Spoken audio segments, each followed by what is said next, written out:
শ্যামসুন্দর ব্লগে আপনাদের স্বাগতম।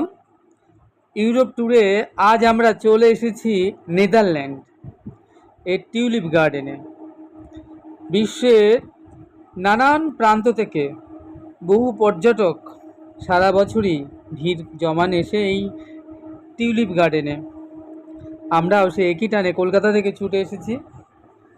আপনারা দেখতে থাকুন ইউরোপ ট্যুর এই ছোটো ছোটো ভিডিওগুলো। আশা করবো আপনাদের খুব ভালো লাগবে। চ্যানেলটি সাবস্ক্রাইব করবেন। আপনারা ভালো থাকবেন, সুস্থ থাকবেন, আনন্দে থাকবেন। তাই দেখা হচ্ছে আগামীতে একটি নতুন ভিডিওর সঙ্গে। প্রেম সে বলুন রাধে রাধে।